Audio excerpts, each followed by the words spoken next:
Following Saturday night, and my parents went to visit my grandma.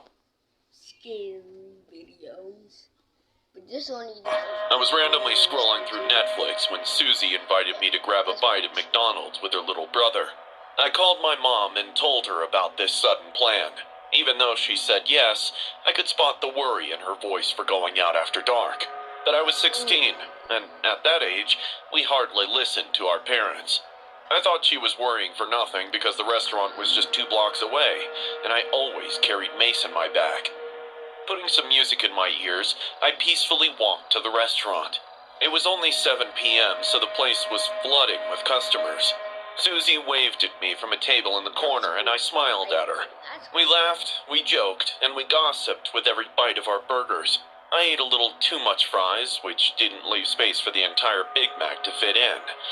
Just when I was thinking of wrapping it up and take home for a midnight snack, a filthy-looking homeless guy approached our table. "If you're not gonna eat it, can I have it?" His voice sounded broken, like he had a years-old cough stuck in his larynx. He took out a dirty, muddy hand from his pocket and stretched it in my direction, hoping I would hand him my food. Sorry, but I'm gonna eat it later. His face turned sad as he said those lines. His eyes sunk deep with pleading, but I stuck to my decision. Susie suggested to buy him some food, but I stopped her. Why don't you get a job so you can buy food for yourself? I said this out loud to catch the attention of the security. I also exaggerated a lie when they asked us if he was bothering us. In the next 2 minutes, he was thrown out of the store. They pushed him so hard that he fell on the pavement and broke his tooth. I was happy that he's gone, but Susie told me I was too harsh on him. We chilled out there for an hour more, and then got up to go home. Susie asked me to wait so her dad could drop me home, but my mom had called me thrice already. I said I'll walk home. Saying our goodbyes, I started heading home. Putting my earbuds back on, I started on the empty streets. Headlights of passing cars accompanied me through the night, when suddenly, someone threw a rock at me. It hit my head so hard that I felt I would faint. I grabbed a tree on the sidewalk and touched the back of my head, felt a swollen bump. I groaned in pain and looked around to see who threw it. Turning around, I saw a familiar face. It was the homeless guy from MacD. He was hunched on the sidewalk just a few inches away. A mix of anger and hatred illuminated his face under the neon streetlights. Before the sense of fight or flight could kick in, he sprinted towards me, grabbed me by the shoulders, and started shaking me violently.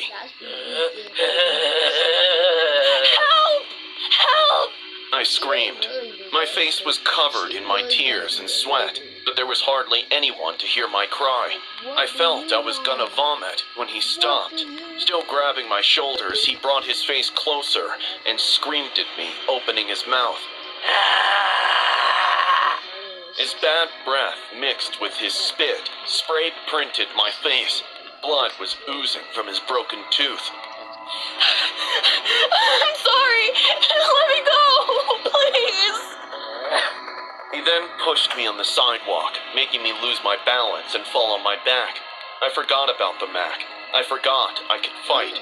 Like a tiny bug trying its best to set free from a spider web, I almost crawled back on my hands. The guy just stood there, watching me go through all the emotions before I got up and started running.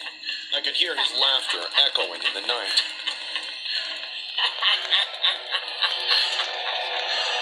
When I reached home, I called my mom and broke down like a little girl. My parents drove back home ASAP, but until they arrived, I just sat in the living room corner, crying and fearing the guy might show up at my house too.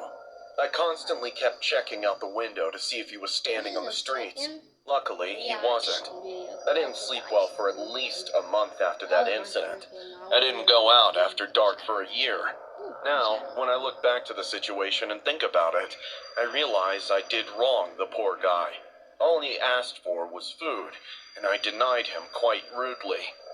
I'm 30 years old now. Until today, whenever I come across a homeless person, I offer them some money as my repentance for treating that man like he didn't matter.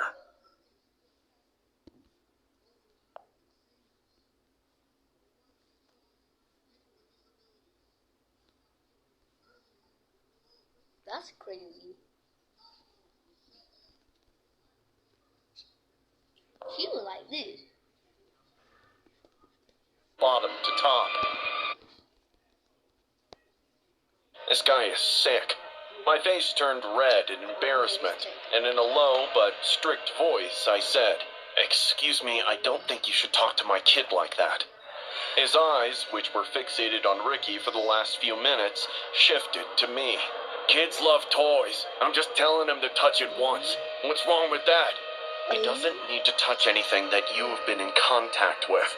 Now, you better leave this place or I'm gonna make you." "Really?" He leaned slightly closer to my face and said, "What are you gonna do? Ban me from McDonald's?" I was on the verge to beat the crap out of him, but he got up and left.